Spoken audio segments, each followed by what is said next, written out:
All right, guys, we have Will Clemente joining us now to run through our weekly Bitcoin on-chain analysis that is sponsored by FTX US. Will, how we doing? What's up, Jeds? It's been a minute. It has been a minute. How you doing, man? Chilling. I'm a little upset the Rangers lost last night, but you a Rangers fan? Yeah. You're NC. You got to go Hurricanes. I thought you were. I assumed you were Hurricanes. No. Oh. All my family's from New York, so I just always went for New York teams growing up. All right, cool. Who do you think's gonna win the series? I don't know. I think the Rangers have a good chance to take it now. We're heading back to MSG, but I have a feeling, I don't know, the Canes have been really good at home. So if it goes to Game 7, I think they got the odds in their favor. We'll see, though. You know my dog's name is Ranger, right? Yeah. All right, cool. It's not after the team, but it works in this. Oh, I thought it was. Nah. How's your dog doing, by the way? He's good. He's passed out cold on the floor next to me, which is good. How big is he now? Is he getting bigger? Yeah, he's like 20 pounds. Oh, so when the first time I came on the show with him, he was like 12 or 13. So he's grown a bit. I mean, he's how big is he going to get? I think like 35 pounds. So not too much bigger. We'll see. But like everyone I talk to, so like he's a golden doodle. So he's like 3/4 poodle, 1/4 golden retriever. Yeah. Everyone I talk to says like there's different sizes. So there's like mini, medium, standard.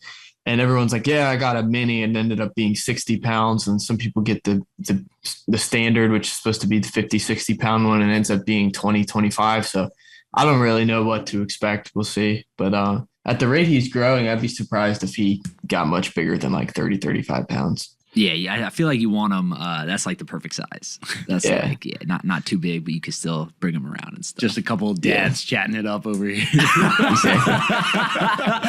Hey, what kind of dog you got? I got a golden retriever. Oh, nice. Okay, I had a golden retriever growing up. They're great dogs, man. Yeah, John's making fun of us because we're dad talking over here. Yeah, we got a couple dogs, man. Got a dog for you, John? Or yeah, get a dog. You John. going in the future? Thinking about it. You got a golden doodle, right? Yeah. Yeah. You just missed that whole part. No, I like the golden doodles. Cool. Yeah, those are good looking dogs. All right, let's talk Bitcoin. Enough of the dog talk. Now we got to move on to the stuff before people start getting mad. All right. What's going on with Bitcoin? What is your general kind of overview, 30,000 foot, what you're seeing, and then we'll get into some of the charts. Yeah, I mean, look, I think in these kind of current conditions, you shouldn't be trading lower time frames unless you have some like material edge and like order flow or whatever it may be that you feel like you have a short-term edge in. But, I think like trading, drawing lines on the chart, I don't think is very conducive in this environment when everything is really driven by macro and, you have the Fed come out and say a couple words and then all the lines you're drawing on a chart are just completely blown out. So I think in this environment, you should be more focused on the high time frame than ever. And, again, unless you have some type of material edge, you should probably just be focusing on building long-term positions and things you have strong conviction in. Gotcha.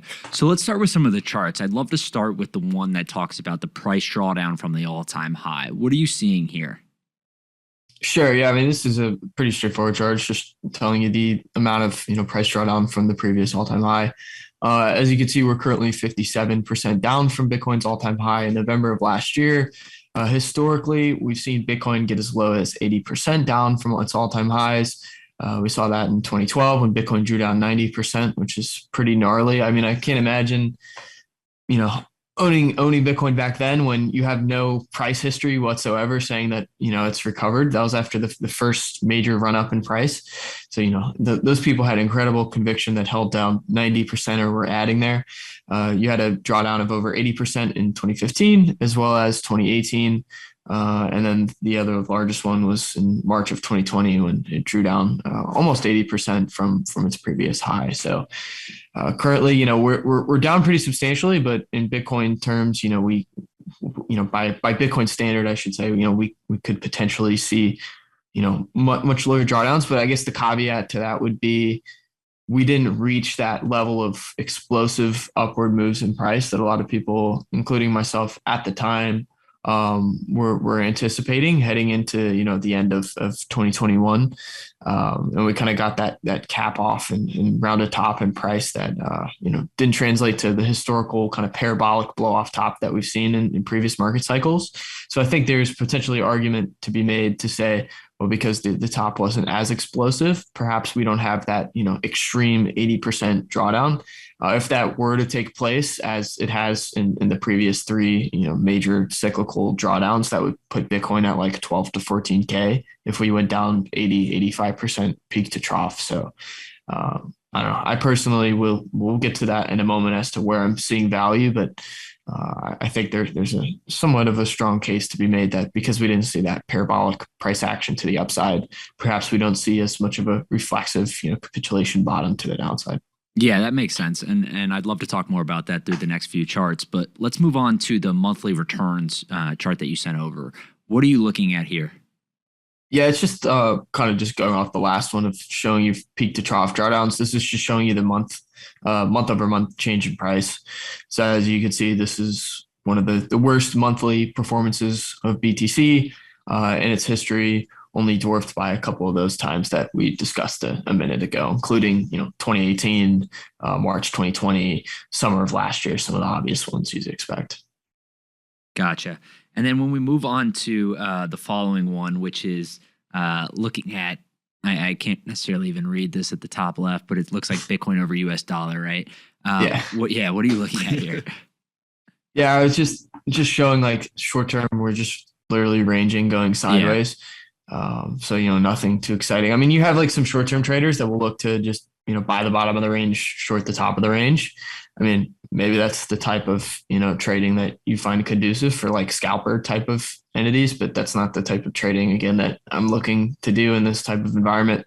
Again, I think, especially in the newsletter, we've never really focused on that kind of short-term, trading mindset. We've always tried to, we view it as, trying to help people strategically allocate to BTC rather than, trade it short-term. But, I guess if that's the type of trading you're interested in, you could play the range, but it was just really just putting the chart in here just to show that we've really just been sideways for 2 weeks straight.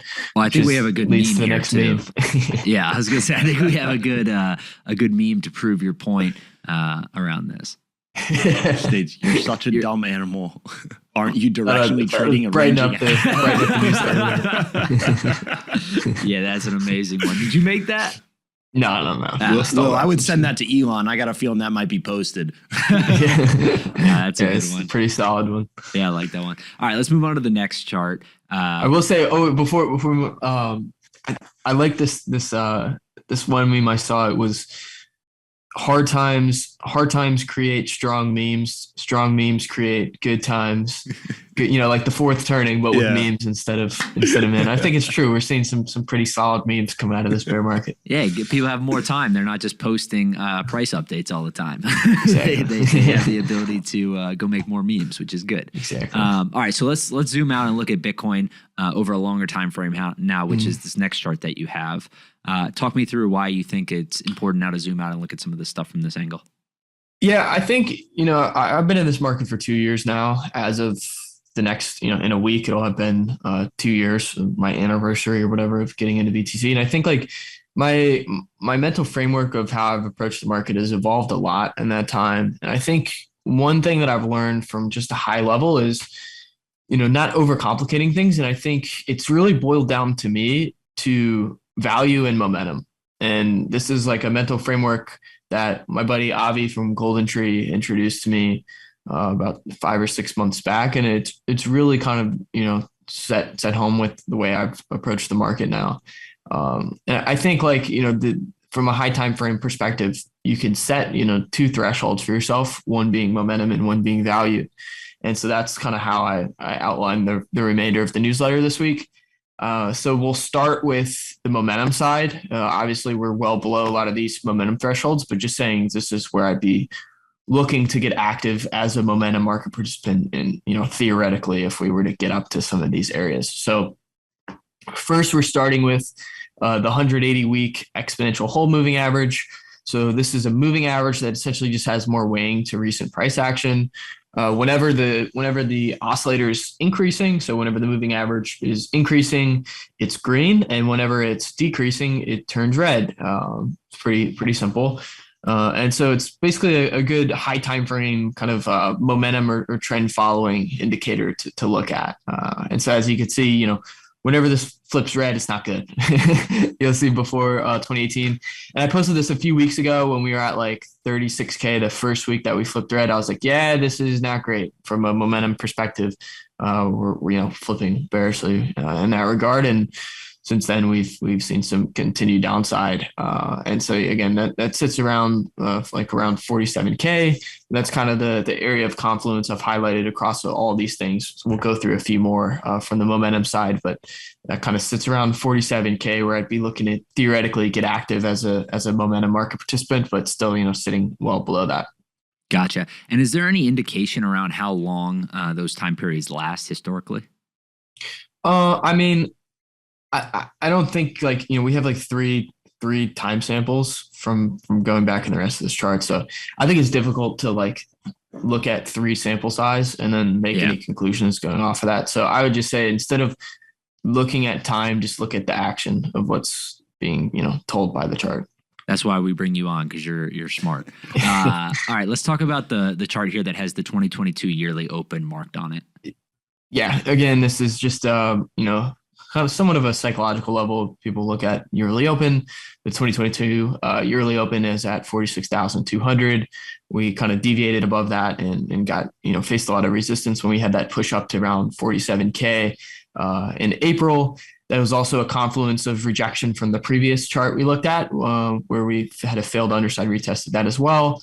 And the next chart we'll look at as well, confluence there as well. So again, confluence is key. And so, back in April, we had, several failed underside retests of all of these things I'm looking at as momentum thresholds. And to me, that was quite bearish at the time, because it's showing you the market is failing to regain any type of momentum, and it just looks like a bear market retest in that regard. Short-term holder cost basis, something we've talked about a while on the show. Dylan's talked about it a bit when he's come on. It's essentially the average cost basis of all the entities on chain that have been in the market for less than 155 days. That's come down a bit as you've seen short-term holders capitulate, meaning that their cost basis has come down, and as well as some people average down as well. That's brought that down to about $45,038 if you want to be exact. Gotcha. And then we have, what's the next one? Realized price. If you want to talk through realized price. Sure. So that was from a momentum standpoint. See that as about 47K. When we move on now to the value framework, we're talking about, like extreme value, like cyclical bottom type of areas for BTC. We currently see that as about 22 to 24K. Again, not necessarily saying that is most definitely going to happen, just saying that if, you got to speak in an if then format, right? So if we got to that area, I would be looking at, that's where I'd be, betting the farm and, deploying all of my dry powder, just because it's so plus EV to deploy historically at some of these levels we're about to talk about. So first we'll start with realized price. This currently sits at 24,000 USD. That's essentially we talk about short-term holder cost basis, but realized price is just the absolute aggregated cost basis of all the UTXOs on chain. And so whenever price goes below that, historically, that served as an amazing buy opportunity for people with kind of that multi-year time horizon. And by definition, whenever price is below realized price, what that's telling you is that, all in aggregate market participants are underwater, right? Because by definition, you're below their cost basis. And so that's where you can start to see some major capitulation, et cetera. That's kind of where you want to be allocating historically. Gotcha. And then I know our friend Z-Score is back. So talk to me through what you're seeing here. Yeah, I love this chart. I think it's one of the best ones to be looking at for what we're talking about here from a value perspective. So this is comparing. It's another way to look at the chart we just looked at, but instead you're just taking a ratio of price to realized price.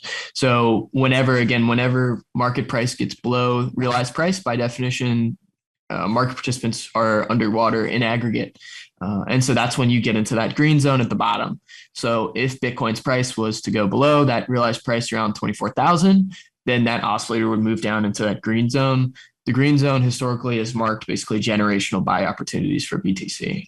So again, that's an area where if we entered that green zone, that's for me personally, of course, not financial advice, where I'd be just looking to deploy all of the remaining cash that I'm sitting on in case, we in case we do enter that threshold. And you said what? That's at 24,000. Yeah, at 24,000. And so that would be to start going into that green zone. If we started going below, essentially, I have bids ladder down from about 24 to 22K. And the 22K comes from the next chart we're looking at. I'm sorry, in a few charts we're looking at. So I messed up the order, but down from realized price essentially to the 200-week moving average. The 200-week moving average has basically caught every cyclical bottom basically to the tick. That's a pretty widely known moving average that is used in almost all markets, but for BTC has been a great signal. And so I have my bids ladder down from that realized price down to that 200-week moving average. Interesting. Okay, cool. And then talk me through the multiple here, the Meyer multiple that you're charting out. Sure. So this is looking at the market price compared to the 200-day moving average. Not to be confused with the 200-week moving average that we'll get to in a moment. The 200-day moving average, I think, sits at like 44K or 45K. I looked at it about an hour ago. And so, like, as you can see, we're very close to where historically this has marked these generational buy opportunities in 2014, 2015, 2018, March of 2020, and summer of last year. Not quite at those like absolute low levels of those readings, but generally speaking, for people who kind of average into the asset class, whenever we're below that green threshold at the bottom, that's a great time to really increase your DCA. Gotcha. And then you're so good that you're now taking the temperature of the price. So talk us through the price temperature chart that you got here. Sure. So this was created by my buddy Dilution Proof, who's another Bitcoin analyst that I met through Twitter. He created this metric, I want to say like 5 or 6 months ago. And essentially it just looks at the amount of standard deviations from the 4-year trend of price. The 4-year trend was based on the halving. And so as you can see, each of these price levels has caught these kind of like key pivot points for BTC pretty well, but especially that lower bound. And so that lower bound currently sits at about 21K. As you can see, that caught the bottom in 2015, 2018, 2020. And we're not quite there, but we're getting pretty close. And again, that's kind of on the bottom range of where I have my bids ladder down personally. Gotcha. And then I think these next 2 or 3 charts are the ones that you wanted to speak more about. Let's start with just the Bitcoin US dollar one that you have here, tracking over from July 2016. Yeah, so we talked about it a second ago, the 200-week moving average. So this is that chart. As you can see, historically, whenever we get near this 200-week moving average, it's a great buy opportunity. It sits at about $21,000 right now. Of course, we're a bit away from that, getting pretty close. But again, that's kind of the bottom range of where I'd be looking to average my bids down to. And then as well, I don't want to get too repetitive, but also the next chart sits around 20,400, very similar to that 200-week moving average, except this is the 180-month exponential whole moving average. So we looked at the 180 weekly exponential whole moving average as a momentum threshold. The monthly version I'm looking at as a value area. So this sits again at 20,400. The interesting thing to note about this, aside from the fact that very similar to the 200-week moving average, it's caught these kind of like cyclical bottoms. It stayed green the entirety of Bitcoin's history. So again, remember what I said at the beginning. The exponential whole moving average, when it's increasing, it stays green. When it's declining, it turns red. So this is a good visual to just show you that, the monthly momentum of BTC is up only over time, because this has stayed green throughout the entirety of Bitcoin's history. So, this is like one of those type of, indicators you could look at whenever you're perhaps losing that long-term conviction, to show you that, over the long term, BTC is up only. I like that. Okay. Last chart is the geographic premiums. What are you seeing here? Yeah. So, I was going to throw some other various charts in here, but I hit the limit on the amount of images you could put in the newsletter this week. So decided this was the most interesting of those. this is looking at all the trading hours based on like the geographic areas of what those hours are, essentially the trading hours for each of those areas. So in particular, looking at Asia, Europe, and the United States. And so this in particular is comparing the Asian trading hours to the European and United States trading hours. And so as you can see over the last 2 years, Asia's really kind of dominated this market. A lot of people kind of associate the Asians with, being kind of like the OGs of the crypto market. As you can see, they bought the COVID lows. They sold down increasingly aggressively into the top of 2021. They bought back all the puke from the United States and Europe at the bottom in summer of last year. They sold the initial pump off those lows, bought back the drawdown to 40K before that final push up to the all-time highs in November of last year. They didn't quite sell the exact top, but they sold extremely aggressively, the most aggressively they ever have in November to December of last year. They bought back a bit at the lows in January and then sold down into the range highs leading up to this recent move down we've seen below 30K. And since then, we've seen that premium tick up quite a bit, which is what's been catching my eye because this is now the second highest that the Asian premium to other geographic trading hours has gotten since summer of last year. So it's something to keep an eye on. Of course, no one, no group or, individual is 100% accurate, but, given kind of the track record of how we've seen Asia perform relative to Europe, and in the United States based on these trading hour premiums. This is pretty interesting to me, especially if we start to get up to those levels of premium that we saw in summer of last year. Gotcha. So before I let you go, to me it sounds, if I can just simplify all these amazing charts you put down, it sounds like we're trading sideways for a little bit of a period of time now. We're obviously declined tremendously from the top, but not nearly the 80% that we had seen in previous markets.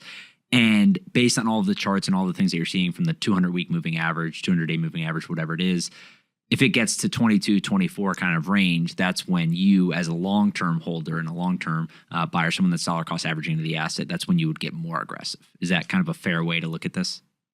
Yeah, exactly. And I've been saying for a while that we've been in kind of the lower 10 to 25th percentile on a lot of these indicators, and that therefore it's a good time to average into BTC. But what I'm talking about here today is like where you'd want to deploy your dry powder for like your grandkids, you know what I mean? And that's where, all of the 20-25% cash that I'm currently sitting on, I would be deploying. I think some people say, well, Bitcoin's never faced a macro environment of monetary tightening or whatever.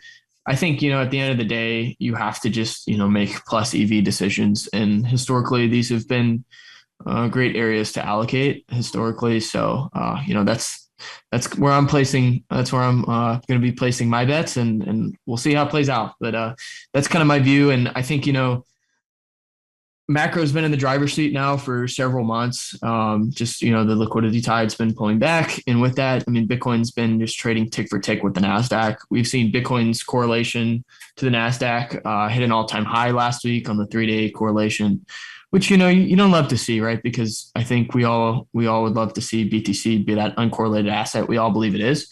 I think that's coming.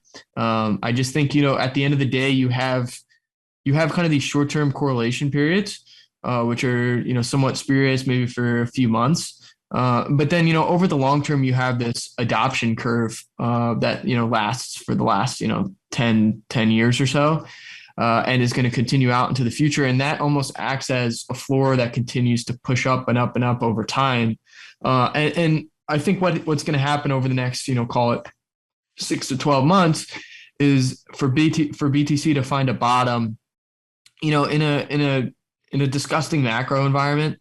You're going to have like two types of buyers. Either A, you're going to have people who are, taking like a contrary bet that, they think that the worst, markets are forward looking, right? So you're going to have people that think the worst of the monetary tightening has been, priced in or whatever. But then you also just have a group of like hardcore convicted crypto natives, right? And they're buying, no matter what the current macro environment is, because they believe in the asset class. And I think this bear market, you're seeing that supply transfer to those individuals. And that's what allows BTC to have these aggressive run-ups, is these aggressive drawdowns, as silly as it sounds. Because what happens is whenever BTC draws down substantially, you get rid of all the tourists. And the only people that are buying when BTC is down 60 to 80% are people who have extreme conviction. And so when you have that supply concentration to those individuals, people buying BTC down 80% or down 60% right now, those people aren't likely looking for a 10% return on BTC.